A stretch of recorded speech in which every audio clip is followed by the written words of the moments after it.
you might be thinking about how do you achieve high performance in your team, and there's lots of different types of teams that you might have. So we're going to give you some suggestions on how you can move your team to the next level of performance. So if you're a good team that's working well at the moment, but actually what you want to do is move it to the next level of greatness. I'm currently working with a team that is global, so there are lots of remote ways of working, and what I'm doing with them is we are looking at building a conference, a strategy conference, which really helps them to all get on the same page in terms of where is the company, where's it heading, and then as a team, what's the part that they need to play in that journey. So being clear, having lots of working sessions around what's their clear purpose, therefore what's the strategy that they need in order to be able to deliver that purpose. How do they work better, more consistently, more effectively as a team? So that's about better communication, sharing best practice, because they're all doing something a bit different at the moment. Really thinking about, okay, if that's the strategy, me as an individual, what's the part that I want to play? So getting them really excited about the potential and the opportunities there, because that helps in terms of thinking about their career development as well. So getting them to really sort of take control and take accountability and say, this is, hold their hand up and saying that's the part I would like to play. And then really thinking about, okay, so going forward, once we move away from this conference, what are the clear ways of working that we want to all commit to each other that we will do in order to make sure that we sustainably move this team forward in the way that we've all agreed we would like to.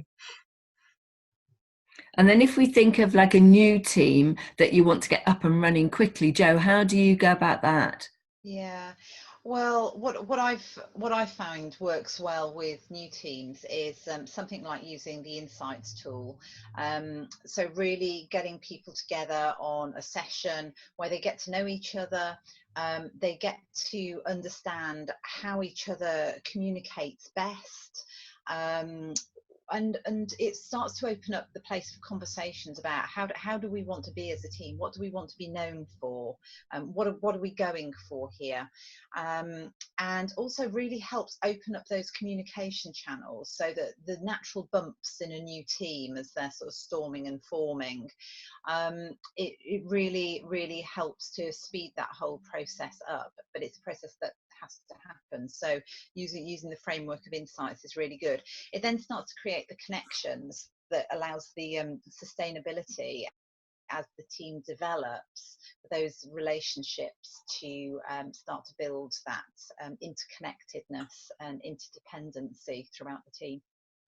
Great. And I think insights discovery or any personality profiling can help bond a team together really quickly, but it can also help iron out issues in dysfunctional teams. And so I think if you do want to consider doing an insights type session, understanding everybody's own preferred personality style and how different team members are different from each other, how you can recognize people who are different and understand how you can connect better and communicate better can be a really good kickstart. But sometimes as well, teams might, instead of want to focus on the how we work and how we communicate, if it's a rapid action team or a team that really wants to step up a level, sometimes what we might focus on is motivation and what's really driving the team and how do we keep the team's mojo up. How do we either improve motivation or how can you sustain really high levels of motivation in a team if they've got to get lots of things done quickly?